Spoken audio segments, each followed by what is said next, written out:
The art of mask making can be described as a unique, captivating, and timeless jewel in the crown of Assamese culture and heritage.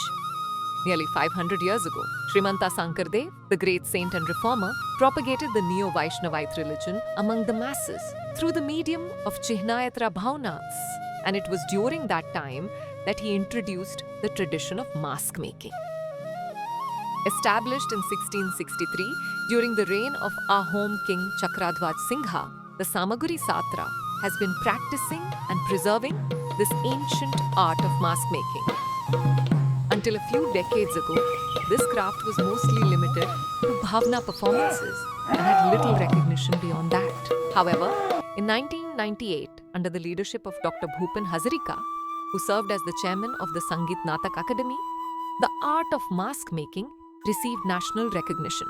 In 2003, the Satradhikar of Samaguri Satra, Shri Kosha Kantadev Goswami, was honored with the Sangeet Natak Academy Award for his contributions to this art form. And most recently, it was granted Geographical Indication Tag recognition from Indian government. These awards and accolades have established the art of mask making on the global stage. The masks are crafted using materials such as bamboo, potter's clay, and layers of cow dung. First, the bamboo framework is created to form the base shape of the mask. This is followed by applying layers of clay and cow dung, which are then dried and polished with natural colors.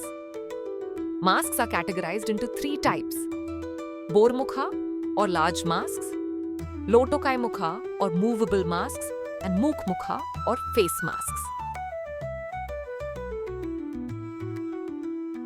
These masks are widely used during Bhauna, Rasutsav, and similar festivals. Characters from epics like the Ramayana and Mahabharata are often represented through these masks. In conclusion, the art of mask making is a living testament to the cultural richness and artistic ingenuity of Assam. Rooted in the Neo-Vaishnavite tradition and nurtured by the devotion and craftsmanship of generations, it has evolved into an iconic symbol of Assamese heritage. The global recognition and accolades it has received underscore its significance and ensure its preservation for future generations.